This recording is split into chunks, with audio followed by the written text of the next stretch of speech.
Hello students, three phase AC circuits में सबसे पहले तो हमने 1 वॉट मीटर मेथड के बारे में पढ़ा। बाद में हमने 3 वॉट मीटर मेथड के बारे में पढ़ा। तो आज के इस वीडियो में हम 2 वॉट मीटर मेथड के बारे में पढ़ने जा रहे हैं, जिसका डेरिवेशन जो है बहुत ही ज़्यादा इंपॉर्टेंट है, एग्जाम में बहुत बार पूछा जाता है। So I hope you are ready with your pen and paper. So without wasting much time, let us start this video. तो सबसे पहले तो ये जितनी भी वॉट मीटर मेथड्स है वो किस काम आती है, तो हमें पता है कि वो जो है वो थ्री फेज सर्किट का पावर मेजर करने के लिए उनका यूज किया जाता है। और ये जो वॉट मीटर है उसमें हमें ये भी पता है कि 2 कॉइल्स होती है। पहली होती है करंट कॉइल और दूसरी होती है वोल्टेज कॉइल या पोटेंशियल कॉइल या फिर प्रेशर कॉइल। ठीक है, करंट कॉइल को हम हमेशा सीरीज में कनेक्ट करते हैं और पोटेंशियल कॉइल को हम हमेशा पैरेलल में कनेक्ट करते हैं। करंट कॉइल करंट का वैल्यू मेजर करता है, पोटेंशियल कॉइल वोल्टेज का वैल्यू मेजर करता है। ये सारी बेसिक सी बात हम कर चुके हैं पिछले वीडियोस में। अब सीधा हम इसका जो मेथड है 2 वोल्ट मीटर मेथड वो देख लेते हैं। तो उसके लिए ये वाला सर्किट डायग्राम बनाना बहुत ही ज़्यादा ज़रूरी है एग्जाम में to get the full marks.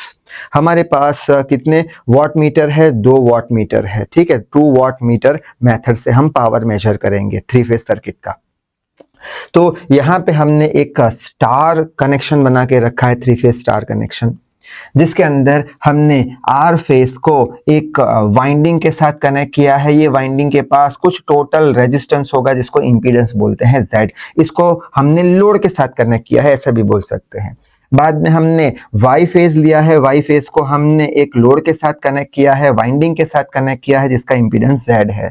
और अंत में हमने एक बी फेज लिया है, बी फेज को हमने एक लोड के साथ कनेक्ट किया है या फिर वाइंडिंग के साथ कनेक्ट किया है जिसका इंपीडेंस Z है। और तीनों फेज को एक कॉमन पॉइंट से कनेक्ट कर दिया जिसको हमने न्यूट्रल बोल दिया है। ठीक है, ये सिंपल सा कंस्ट्रक्शन किसका? स्टार कनेक्शन थ्री फेज का। अच्छा, अब हमें चाहिए क्या? हमें तो पावर मेजर करना है 2 वॉट मीटर की हेल्प से।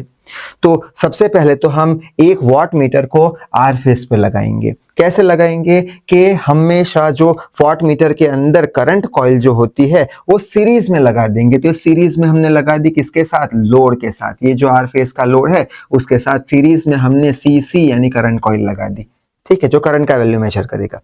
बाद में जो प्रेशर कॉइल है या फिर वोल्टेज कॉइल है उसको हमने क्या किया है, जहां पे हमने करंट कॉइल लगाई है वही फेस पे हमने प्रेशर कॉइल लगाई है, लेकिन प्रेशर कॉइल का जो दूसरा एंड है उसको हमने बी फेस के साथ कनेक्ट कर दिया है। क्यों किया है बाद में देखेंगे। फिलहाल के लिए क्या समझना है, करंट कॉइल को हमेशा सीरीज में लगाना है। आर फेस में सीरीज में लगा दिया, लोड के साथ सीरीज में लगा दिया, तो प्रेशर कॉइल का एक एंड जो है वो आर फेस में ही लगेगा, लेकिन उसका दूसरा एंड जो है वो कहाँ पे हमने लगा दिया? बी फेस में लगा दिया। ठीक है, तो ये 1 वॉट मीटर हमने कनेक्ट कर दिया। दूसरा वॉट मीटर मान के चलते हम वाई फेस पे लगा रहे हैं, हमें पावर मेजर करना है, वाई फेस पे लगा रहे हैं। तो वाई फेस में हमेशा करंट कॉइल कैसी लगेगी? सीरीज में लगेगी उसके लोड के साथ, तो सीरीज में हमने लगा दिया।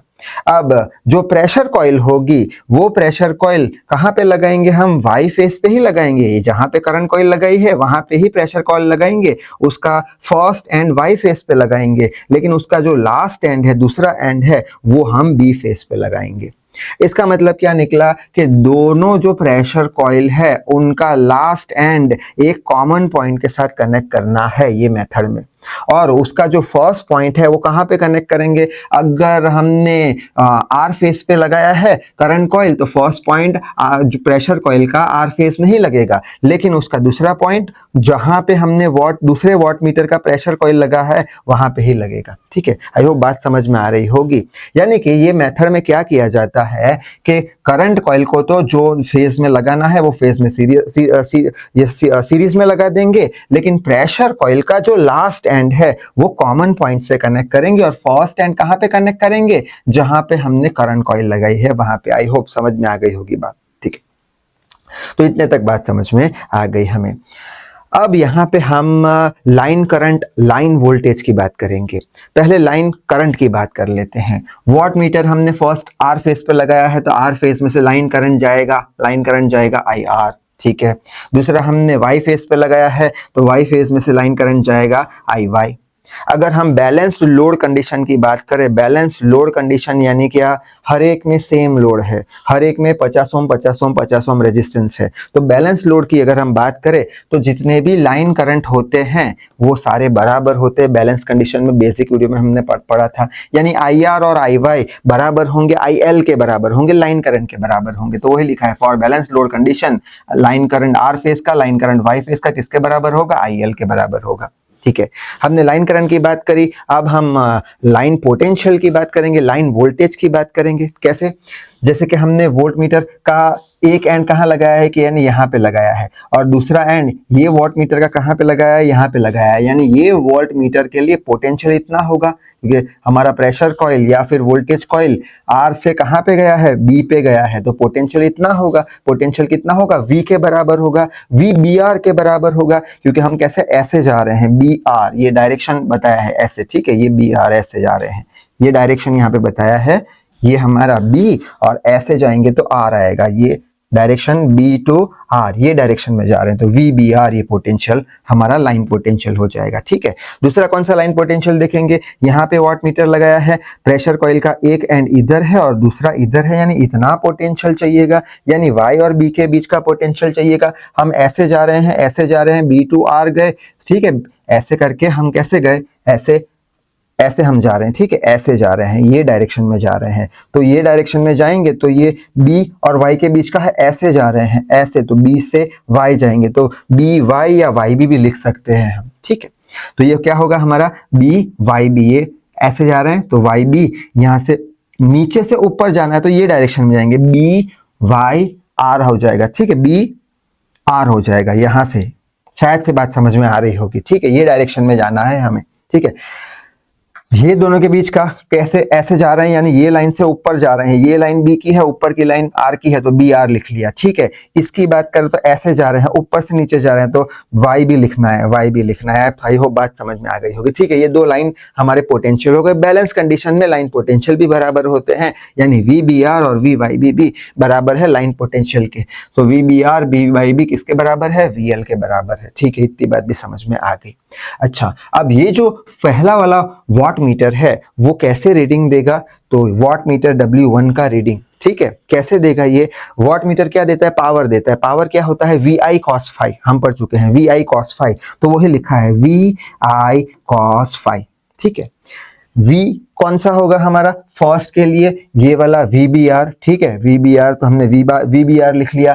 फर्स्ट के लिए कौन सा करंट होगा, लाइन करंट IR, तो IR हमने लिख लिया। cos phi की जगह हमने क्या लिखा है, फाई की जगह 30 - phi लिखा है। क्यों ऐसा लिखा है, क्योंकि इसके पिछले वीडियोस में हमने एक चीज पढ़ी थी, क्या कि लाइन हमारा जो वोल्टेज है और लाइन जो करंट है उसके बीच का एंगल हमेशा कितना होता है, 30 डिग्री होता है हमेशा।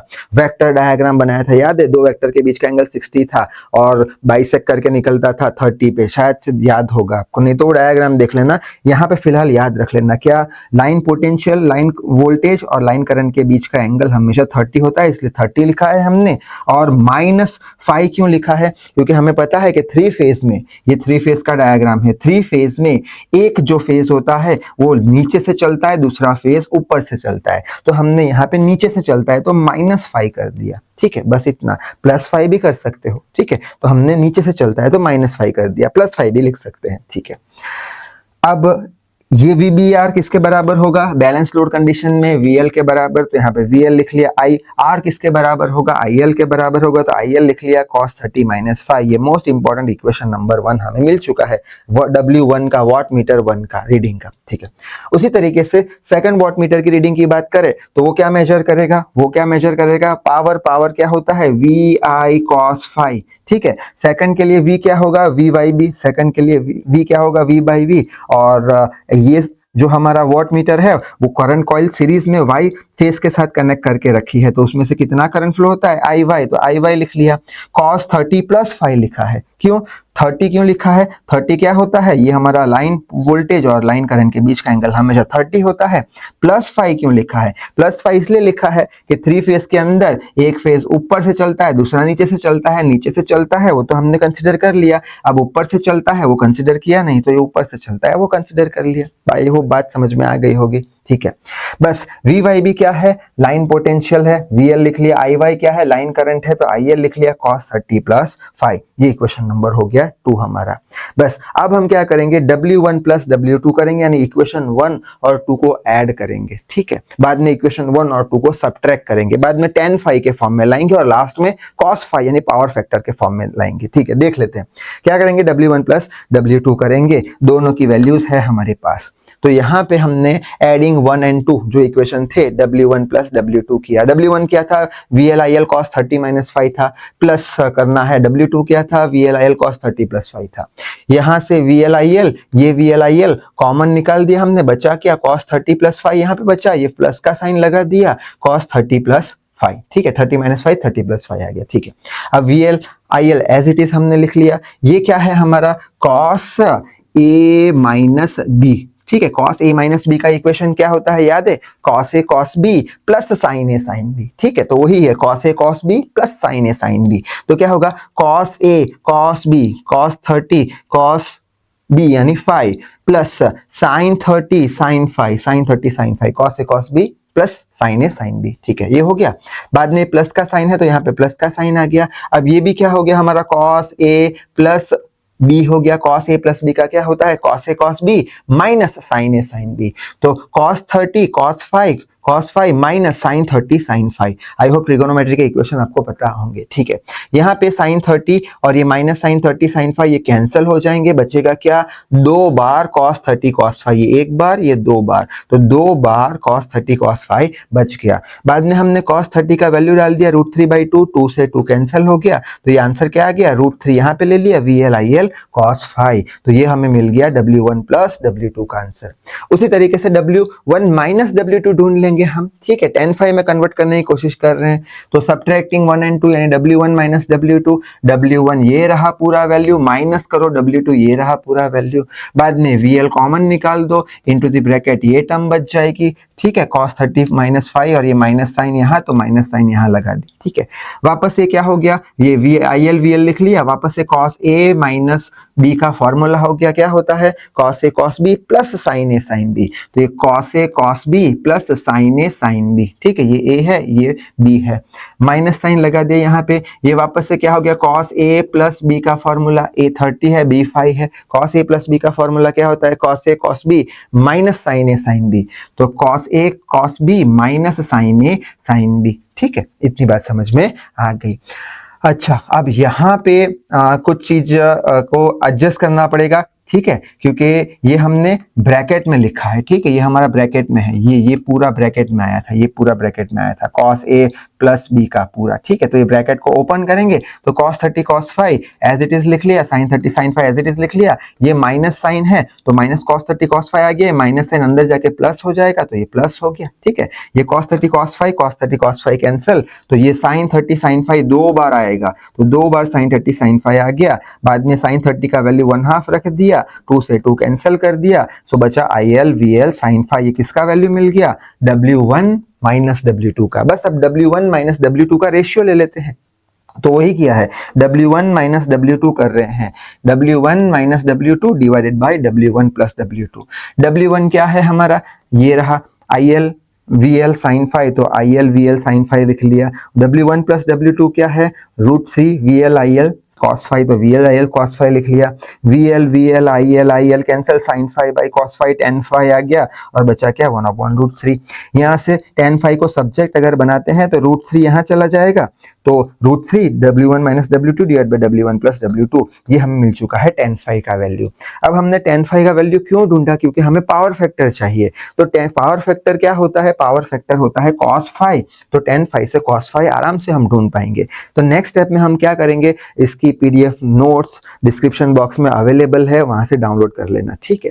अच्छा, तो cos 5 अब हमें चाहिए tan 5 से, tan 5 का वैल्यू हमें मिल चुका है, तो cos 5 चाहिए हमें, तो क्या करेंगे, cos 5 हमें चाहिए, क्या cos फाई को हम 1/sec फाई लिख सकते हैं? लिख सकते हैं, क्योंकि 1/sec theta is equal to cos theta होता है, ट्रिगोनोमेट्री का रूल है। ठीक है, क्या ये sec थीटा को हम √sec स्क्वायर थीटा लिख सकते हैं? हाँ लिख सकते हैं। क्यों? ये 2 से ये स्क्वायर रूट कैंसिल, तो वापस से यही स्टेप आ जाएगा। तो 1/√sec स्क्वायर थीटा किया। क्यों 1/√sec स्क्वायर थीटा किया? क्योंकि हमें पता है sec स्क्वायर थीटा क्या होता है, 1 + tan स्क्वायर थीटा। तो sec स्क्वायर थीटा की जगह हमने लिख लिया 1 + tan स्क्वायर थीटा। ठीक है, 1/1 प्लस ये अब tan स्क्वायर फाई है। हमारे पास किसका वैल्यू था? हमारे पास वैल्यू था tan फाई का। ये tan स्क्वायर है, यहाँ पे क्या है, tan का स्क्वायर है, तो हमें इसका स्क्वायर करना पड़ेगा। तो इसका स्क्वायर क्या हो जाएगा, 3, और ये पूरे का स्क्वायर आ जाएगा, और W1 - W2 का square divided by W1 + W2 का स्क्वायर, और ये 3 हो जाएगा। तो वही बात यहाँ पे बोर्ड पे लिखी है, यहाँ पे 3 कर दिया, और W1 - W2 divided by W1 + W2 का स्क्वायर। ठीक है, अब क्या करेंगे, यहां से हम W1 कॉमन निकालेंगे। तो W1 कॉमन निकला तो बचा क्या यहाँ पे 1, और यहाँ पे क्या बचा, W1 तो था नहीं, तो डिवाइड में W1 कर दिया। ठीक है, अंदर मल्टीप्लाई करके देखो, ये W1 इधर आ जाएगा, W1 और W1 × W2 divide by W1 cancel, तो W2 आ जाएगा। आई होप बात समझ में आ रही है। ठीक है, उसी तरीके से यहाँ से भी हमने W1 कॉमन निकाला, तो यहाँ पे क्या बचा, 1 बचा, यहाँ पे क्या बचा, W2 डिवाइडेड बाय W1 का स्क्वायर। ठीक है, ये स्क्वायर है तो यहाँ पे स्क्वायर दे दिया। अब यहाँ पे W1 से W1 कैंसिल, तो बाकी का बचा ये हमारा। ठीक है, अब यहाँ पे ये W2/W1 ये जो है वो वॉट मीटर के रीडिंग के रेशियो है, वॉट मीटर के रीडिंग के रेशियो है। तो हम W2/W1 को मान के चलते हैं R, जिसको बोलते हैं रेशियो वॉट मीटर के रीडिंग के। ठीक है, जिसे R के बराबर मानते हैं, यानी यही इक्वेशन में ये इसकी जगह पे R रख लेंगे, इसकी जगह पे R रख लेंगे, ये रहा R और ये रहा R, बस इसके बाद ये वाला स्टेप। बात समझ में आ रही है शायद से? ठीक है, बस अब क्या करेंगे, क्रॉस मल्टीप्लिकेशन करेंगे, यानी ये 1 + r का स्क्वायर यहाँ पे चला जाएगा, तो ये 1 + r का स्क्वायर यहाँ पे आ जाएगा, +3 1 - r का स्क्वायर, और एलसीएम क्या है, 1 + r का स्क्वायर। तो सिंपली एलसीएम लिया है, शायद से ये स्टेप भी समझ में आ गया होगा। क्या किया है, इसको यहाँ पे ले गए, यानी 1 × 1 + r का स्क्वायर, ये स्क्वायर में है ना, ऊपर नीचे दोनों स्क्वायर है, 1 + r का स्क्वायर +3 1 - r का स्क्वायर, और एलसीएम में क्या है, 1 + r का स्क्वायर है। बात समझ में आ गई होगी। ठीक है, अब ये क्या है, स्क्वायर रूट में 1 + r का स्क्वायर है, तो यहाँ पे नीचे क्या है, स्क्वायर रूट में 1 + r का स्क्वायर है, तो क्या हो जाएगा, 1 + r हो जाएगा। नीचे क्या हो जाएगा, 1 + r, और ये ऊपर चला जाएगा, ये रेसिप्रोकल करके ऊपर चला जाएगा, ये टर्म ऊपर चला जाएगा, तो 1 + r होगा। ठीक है, बात समझ में आ गई होगी। ये रूट से रूट कैंसिल, ये पूरा रूट में है तो रूट से इसका रूट कैंसिल, ये ऊपर चला गया। नीचे क्या बचा, नीचे बचा 1 + r का स्क्वायर +3 1 - r का स्क्वायर, नीचे ये चीज बची। ठीक है, यानी कि मैं बताना चाहूं तो क्या हो जाएगा, यहाँ पे 1 + r ऊपर चला गया, नीचे क्या बचा, नीचे बचा हमारा 1 + r का स्क्वायर +3 1 - r का स्क्वायर। ठीक है, ये चीज बची, तो ये 1 + r का स्क्वायर, नीचे क्या बचा, ये बचा, तो ये a + b का स्क्वायर है, तो कैसे लिख सकते हैं, a का स्क्वायर + b का स्क्वायर, a का स्क्वायर + b का स्क्वायर +2ab 2 × r लिख लिया, +3 एज इट इज, ये क्या है 1 - a - b का स्क्वायर, तो क्या लिखेंगे, a का स्क्वायर + b का स्क्वायर, और a - b है तो -2ab यानी 2r आ जाएगा। बात समझ में आ गई होगी। ठीक है, वापस से सेम स्टेप लिखेंगे। अब ये 3 को अंदर डालेंगे तो ये 3 हो जाएगा, 3r² हो जाएगा, -6r हो जाएगा। ठीक है, 3 × 2 = 6r हो जाएगा। ठीक है, और सॉल्व करेंगे इसको, तो यहाँ पे ये 1 है और यहाँ पे 3 है, तो कितना हो गया, 1 + 3 4 हो गया। ठीक है, यहाँ पे r² है, यहाँ पे 3r² है, तो 4r² हो गया, यहाँ पे 2r है, -6r है, यानी -4r हो गया। ठीक है, अच्छा, अब ये जो 4 है उसको हम 2 का स्क्वायर लिख सकते हैं, ये जो 4 है उसको भी हम 2 का स्क्वायर लिख सकते हैं, ये जो 4 है उसको भी हम 2 का स्क्वायर लिख सकते हैं। ठीक है, अब ये जो 2 का स्क्वायर रूट के बाहर आने पर कितना होगा, 2 होगा, यानी ये 2 रूट के साथ कैंसिल, ये 2 रूट के साथ कैंसिल, ये 2 रूट के साथ कैंसिल, यानी 2 कॉमन निकाल दिया बाहर, बचा क्या, यहाँ पे 1 बचा, यहाँ पे r का स्क्वायर -r बचा, तो ये मिल गया हमारे पावर फैक्टर का वैल्यू, cos फाई का वेक्टर पावर फैक्टर का वैल्यू हमें मिल चुका है। तो ये डेरिवेशन, इतना डेरिवेशन हमें एग्जाम में करके आना है to get the full marks. तो इस वीडियो में बस इतना ही। Till then read hard work hard. Thank you very much.